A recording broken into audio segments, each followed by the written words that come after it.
It's 10,000 BC. You're hungry. You're always hungry. That's basically your whole personality. You're crouched in the dirt, picking through mushrooms, doing the one job every human has had since forever.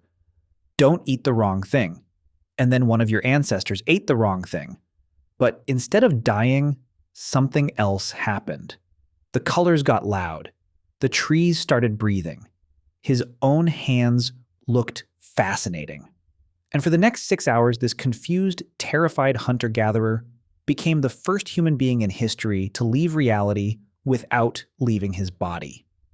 Here's the part nobody tells you. He did it again, on purpose, and then he showed his friends. This is the story of how humans discovered getting high. And the strangest part isn't that it happened. It's that it happened everywhere, to people who had never met, on every continent, again and again, as if the urge was already inside us, waiting.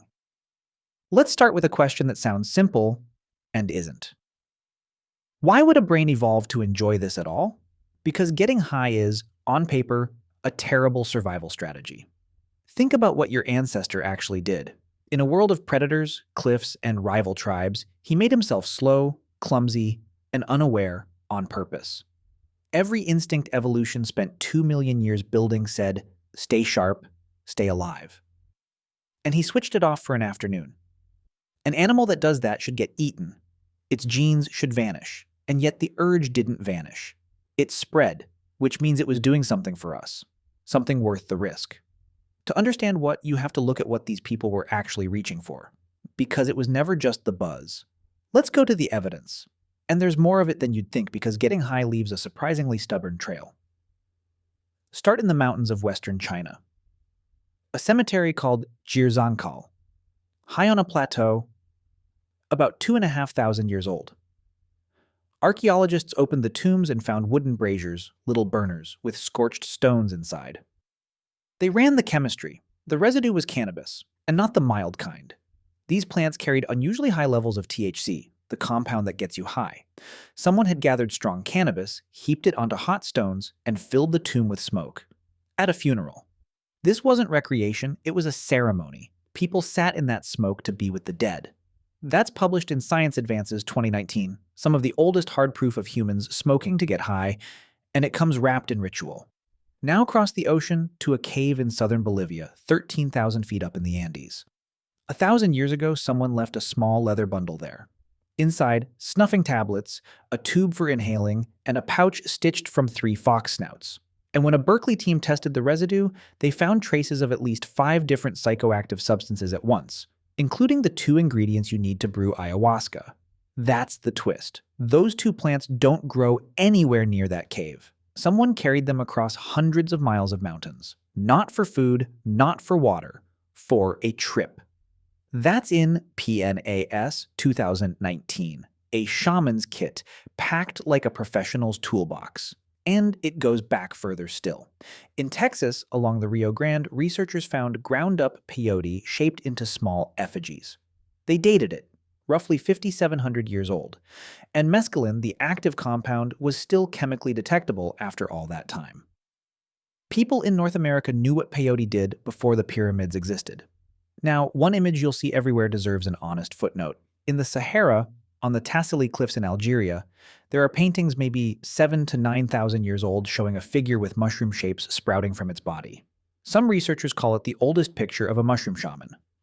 Others look at the same wall and see something much more ordinary, even sheep. So treat that one as a maybe, not a fact. The chemistry from China, Bolivia, and Texas doesn't need it. The pattern is already undeniable, and that pattern is the real point. China, the Andes, Texas, cultures with no contact, no shared language, separated by oceans and thousands of years, all independently found a plant and all reached for the same thing. Not just to feel good, to reach somewhere else, to touch the dead, to speak to spirits, to be, for a few hours, more than one small person alone in a huge, frightening world. So why is the pull to get high built into us? Here's the most likely answer, and it's a little unsettling.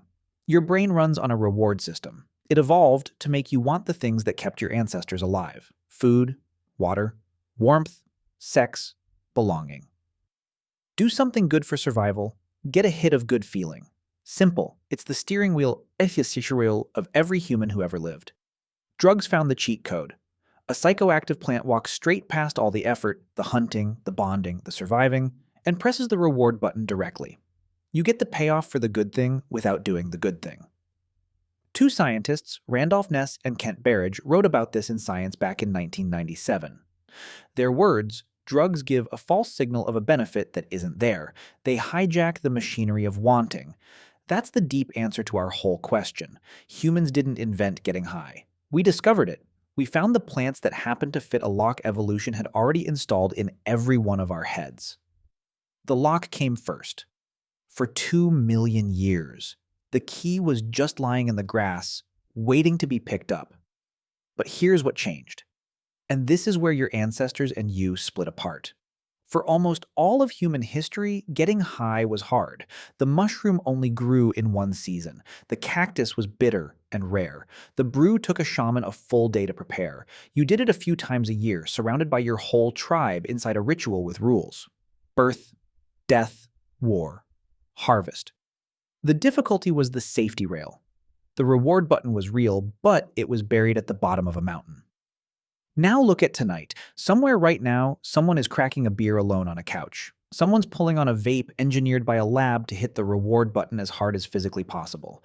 Someone's taking a gummy that's stronger than anything a shaman ever brewed. Ordered off a phone, no mountain required, no tribe, no ritual, no reason but Tuesday.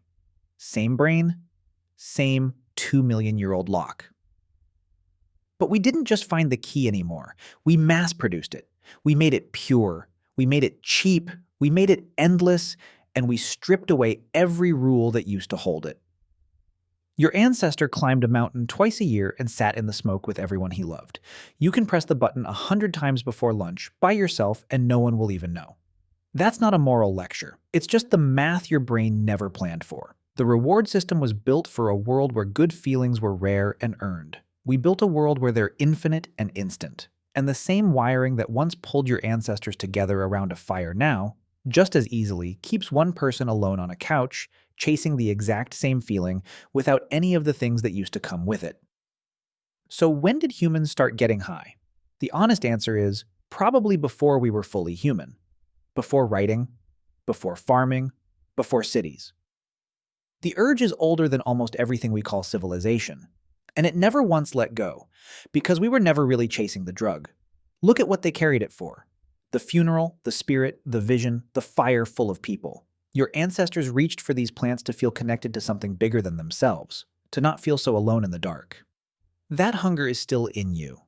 It's the same one that filled a tomb with smoke and carried ayahuasca across the Andes. The plants change, the delivery gets faster, but the thing underneath never has. We didn't start getting high to escape being human. We did it, right from the beginning, trying to feel more like we belonged.